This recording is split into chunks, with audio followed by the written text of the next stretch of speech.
Hello, my name's Ian Todd from BBC Sky at Night magazine, and I'm here at Bluedot Festival 2022 at the Jodrell Bank Observatory in Cheshire. And today I'm talking to Exploration Science Manager at the UK Space Agency and General Human Spaceflight Expert, Libby Jackson. Thank you for having me on the podcast. Yeah, thanks very much for speaking to me today. I was going to start off by asking you, how do you sort of feel about all these upcoming missions, like when you think about Artemis and potential missions to Mars, and the fact that China is upcoming space station. Do you think we're sort of on the cusp of almost like a new era in crewed spaceflight? Yeah, I mean, how do I feel? I'm excited. I grew up reading about the Apollo missions. That was the inspiration that got me into the space industry. And what we are doing on the International Space Station is phenomenal. We've been living and working in the space station for over 20 years now. The science that comes down every day is helping everybody around the world, and the UK is playing its part in that. But to now be looking ahead to the Lunar Gateway, to lunar landings, and then planning, towards Mars, because part of the reason of returning to the moon is to start learning how to live and work outside the protection of the Earth's magnetic field in deep space, so that we can go to Mars one day. It's just amazing. It's for me, there are so many good reasons for us to do it, but fundamentally, I just can't wait to see it all happen. When I think of those grainy images that are so iconic of Neil Armstrong, Buzz Aldrin, Alan Shepard, Pete Conrad, all of those moonwalkers who were there, then we're going to see the same live from the surface of the moon in probably 4K. And what's that going to be like? And the technology that's evolved to get us there, the inspiration that will bring to everybody, as well as the science, as well as the technical development, as well as the collaboration that will happen to get there. I'm just excited. Absolutely. And it's interesting you mentioned the Apollo missions there, because a lot of people sort of think, with like Sputnik and then Yuri Gagarin and then the Cold War space race and Apollo missions, that it was ramping up, and people sort of thought, well, within 10 years we're going to be in Mars. But then it all seemed to slow down. Would you agree with that assessment? That it also just seemed to sort of, after Apollo 17, grind to a halt, or? I think what happened was that budgets fell away a bit and there were other priorities. Space is something that has been government taxpayer funded. That's got to be balanced with all the other priorities that are going on. Apollo, in the end, was all about a race between the US and the USSR. So there were political motivations there. And it's true, though, I look back at that time and go, from 1961, when Yuri Gagarin flew, 1969 we landed humans on the moon. Less than a decade to do all of that advancement just blows my mind at the speed and so on of what they did achieve. But yes, things slowed down and changed and returned, I think, to a more manageable financial level for governments. But we didn't stop. That I heard it just described very recently. Apollo was almost a sprint to the moon. It was done, but some people look back and go, we were really lucky that the astronauts didn't go to the moon during a massive solar storm, for example, which would have had a huge impact on radiation. There was an awful lot we didn't know. And what we've done since then is slowed down. NASA, the US, developed the space shuttle. Europe, the European Space Agency, really developed amazing science missions that have been returning science for decades. And then there was, we moved to the International Space Station. So there was transport, there was infrastructure. The space station has been this gradual build-up to this absolutely phenomenal scientific laboratory now that countries all over the world use for their research. So we didn't stop. We've just done things in a more measured, sustainable way, and that's absolutely going to be the mantra moving forward, returning to the moon, onto Mars. These things have to play their part in the world stage and world budgets. Yeah, absolutely. And I suppose, given the sort of divisiveness of the Cold War space race, the fact that it culminated in something like a shared endeavour like the International Space Station, sort of see that as sort of almost like a happy ending? You know what I mean? And you see that today still. Political tensions are there. When the International Space Station was being conceived, 30 years ago, 40 years ago, back in the 80s, and the engineers were designing it, they had this vision to create something that was completely intertwined. And it is. That's why at the moment it's still being operated, because you can't separate one half from the other, the American and the Russian half. And that vision of collaboration and dependency, has been something that has kept countries working together. It is doing now. You have to collaborate in space. The UK is a part of the European Space Agency. We're really proud of that. And the European Space Agency is working alongside NASA, Japan, all these missions. Space is so big you can't do it alone. So collaboration is absolutely key to achieving these, fantastic, amazing, gigantic visions. Absolutely. And I suppose the ISS has played a pretty starring role in your career thus far. I was wondering if you could go all the way back to how you actually got into human spaceflight and being part of that world. I mean, space was something that always fascinated me when I was little, but it took me until I was a sort of teenager, about 16, that I started to understand that as a Brit, we had a British space industry, and so you could get a job in that, you could have a career in that. Up to that point, I had you'd heard of NASA and the astronauts and the space shuttle, but that was something that happened in America, and you had to go all the way to America to do that. And I worry sometimes that that's still a thought that some people have today. Absolutely not true. We have a thriving British space industry, thriving European space industry through the European Space Agency, and all the industry there as well. And so what happened was I went to space school when I was 16. Summer thing, still happens today. Have to give them a big shout out. Happens at Leicester University now, I think. And that was what opened my eyes to the space sector. But human spaceflight was where my heart lay. And as I still didn't think I could do anything in that, because it's still something I was miles away. But as I went through my university days, I started to realise that the European Space Agency were going to be a part of the International Space Station. The Columbus module, Europe's science module on the ISS, was going to get built. My heart was in mission operations. I'd read the stories of being in mission control. I've been really lucky to visit mission control in Houston when I was at school as well. And that was my age was well timed. That as Europe were getting ready to join the International Space Station, I saw jobs to work at the control center in Munich, applied for them, got them, went there and got into mission control and spent 7 years there, being a part of the team that kept the ISS working every day. That's absolutely incredible. That's so cool. Like, what a cool job. It was absolutely fantastic. I have a very cool job now. I enjoy it, but my heart will always be in mission operations. But I did nothing more really than find something as a child and a student I was interested in. And then I did my research and I spoke to people and I figured out what might be there. And I went, well, I'm going to go and do that. And I just, I naively thought, well, why not? And so I did. And I think that message is really important to anybody listening, that whatever it is you want to do, what's stopping you? Why? There's no such thing as a mad, crazy dream. I always say, people look back and go, oh, how did you do it? I just kept going. I think if you spoke to anyone who, we're currently waiting to see our next Prime Minister, but if it was a Prime Minister, or if you've won an Olympic gold medal, or if you've been an amazing CEO, people have these crazy dreams and they can't tell you when you're young. No one knows how you're going to get there. But if you just keep that there and keep working at it, amazing things can happen.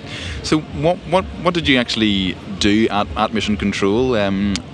Was it very like that sort of footage you see of in the 60s of the NASA Mission Control and everyone's When I was working there and people said, what's your job like? I always said, have you seen Apollo 13? I said it's just like that. It's less glamorous. We're not going to the moon, and European Control Center is sort of I want to say subordinate to the big control center in Houston. We look after the module which is doing the European Space Agency's module called Columbus, where there's experiments going on, and that is exactly like we see in the movies. And you'd have a problem, have to figure it out. Payload's not working, an experiment's gone wrong, what's going to happen? It really just was like that. So I started off, first of all, as an instructor. I was teaching people how to use the tools and the skills that they would need to become a flight controller. Then I was a flight controller, specialised in data and communication systems, and then I became a flight director there. Cool. And you were working at the same time as Tim Peake's Principia mission? Not well. So the story there, I was working in the Mission Control Center from 2007, and the astronauts were selected in 2008, 2009. So when the new 6 astronauts, as they were back then, were hired by the European Space Agency, they came down to meet us all in Mission Control to see what was happening. Great introduction to what's happening on the space station. And that was the first time I met Tim. And I made sure I went and said hi to him. It was a Brit working in Mission Control, British astronaut. Of course, we're going to say hello to each other. And I said, at that point, neither he nor I would ever have thought he would have flown in space as soon as he did, because back in, was it 2008, 2009, the UK wasn't contributing to those human spaceflight programs through the European Space Agency. We were contributing to the robotic exploration programs and building working towards building the ExoMars rover, Rosalind Franklin, as she now is. But we weren't participating in human spaceflight.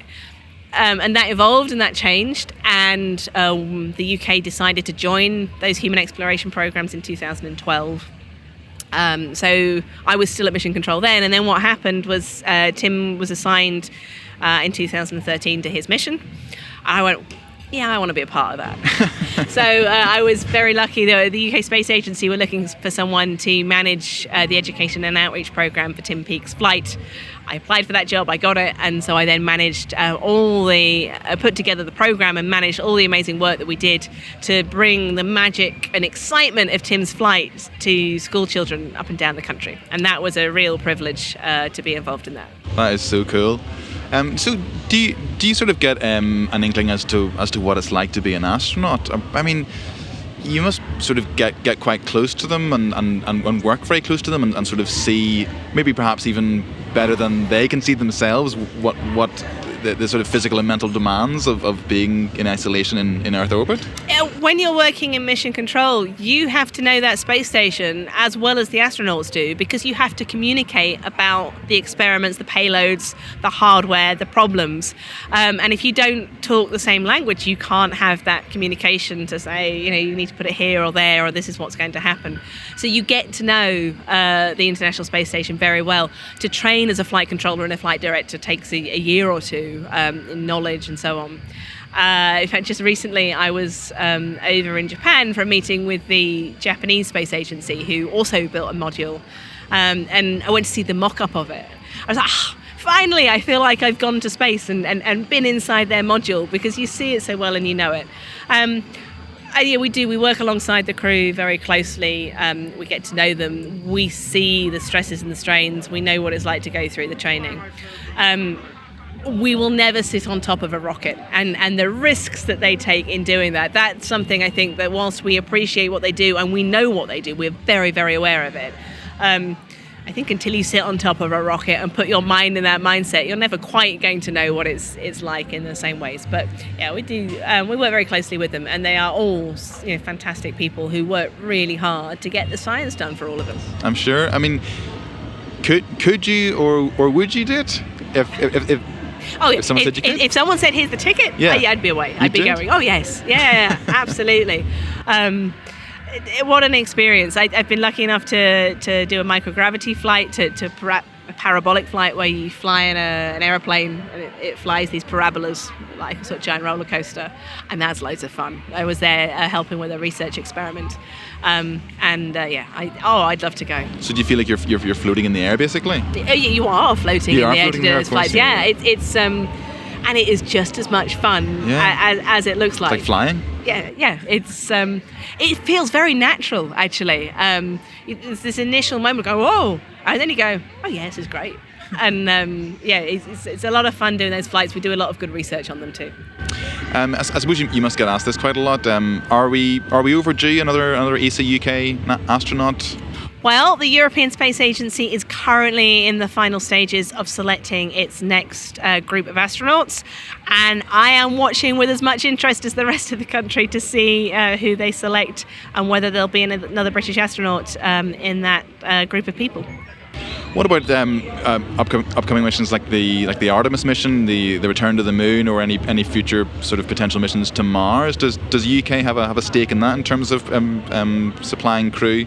Well, the UK is, a proud member of the European Space Agency, which it's always worth noting at the moment. It's not an EU organisation, so that has remained in place despite our decision to leave the EU.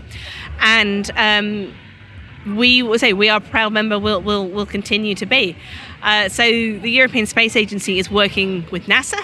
They have secured flights for European Space Agency astronauts to go to the Lunar Gateway, which is the small space station being built to orbit the moon that will be launched. The first modules of it will be launched in the next few years. We will hope to continue to have we hope to have UK astronauts in the European Space Agency Corps for many years to come, and we'll see who they assign to which missions in the future. Yeah, just coming back to the ISS. I mean, there's been a lot of talk over the last few years about are we sort of approaching the end of the space station? Is the space station going to be sort of deorbited anytime soon, do you think? It will be one day. Yeah. Currently, we're looking at flying it till 2030. But that then will have been a 30-year lifespan. The first modules launched in 1998, and so that is starting to get to be an old space station. We know one day it will be time to deorbit it and bring it home. And so what NASA have done, they've given some initial seed funding to, I think, 3 companies who are looking to develop commercially operated space stations. The same shift that we've seen in the provision of flights to the International Space Station. NASA used to buy a spacecraft, own it, operate it themselves, fly their astronauts there. And instead now they are buying tickets from SpaceX, from Boeing, for services to take their astronauts to the space station. And then anyone who has deep enough pockets can also buy those same tickets to go to space. So it's the opening up of those markets. We're going to see that same shift in the space station. And those new commercial space stations are aiming to be in orbit by 2027, 2028.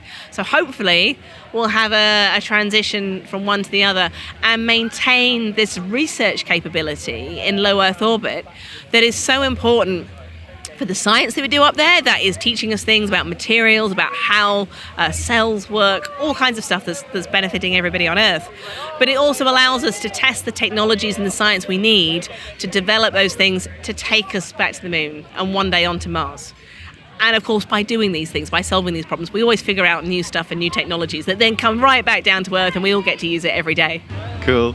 I mean, just to go back to what we were saying at the start, I mean, the ISS being a symbol of collaboration, I was wondering your thoughts on will we lose that in any way, do you think, when the ISS goes? And I'm sort of specifically thinking of what's already happening with, as you said, companies like SpaceX.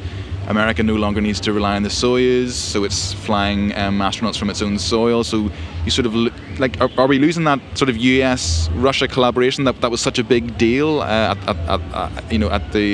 the sort of Apollo-Soyuz collaboration missions at the height of the Cold War? Are we in danger of backtracking on that collaboration? I think we will always see collaboration in space between partners who want to work together.